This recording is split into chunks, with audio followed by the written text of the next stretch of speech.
Normally when you meet Christians who are single, especially the young ones who are believing God for a marriage, and you ask them, what kind of man or woman are you looking for? Immediately, it's like a cliche. Well, I want a God fearing man. I want a God fearing woman. And when you interrogate further and you ask them, who is a God fearing man or woman? Then they give you all sort of things, all sort of theories. Well, a man who goes to church, a man who prays, and a man who reads his Bible.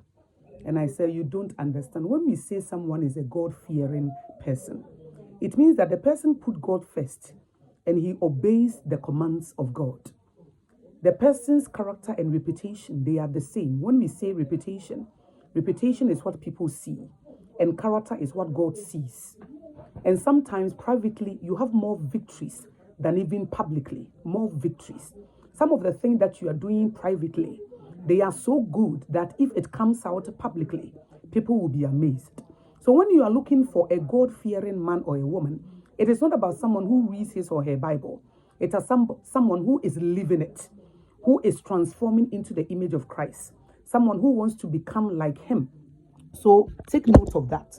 Someone who on a daily basis put God first, someone who prioritizes him, his commands. And when the Bible tells you not to fornicate, for example, let me give you an example. If you're a Christian, you're a young lady, and you have decided to live a chaste life, and then you meet a guy who tells you that, well, I'm in the church, I play drums, I play music, but before I marry you, I need to have sex with you. It is telling you that the person is not a Christian because he's not living according to the word. And you see, before you can identify a God-fearing person, you have to be one.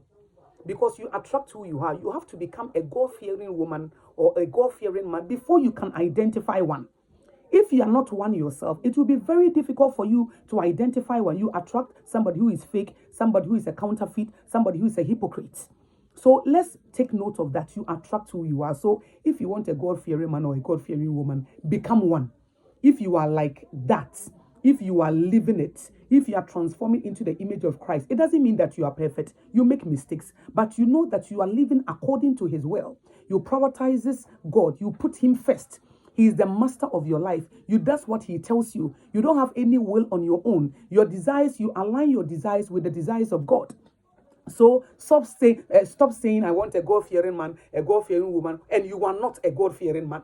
You are not living according to the principles in God's word. You are not doing what the master is telling you. You are not obeying the sayings of the master. So somebody may go to church, the person may know all the scriptures in his or her mind, but the person may not be living according to the commands of God. So please be one.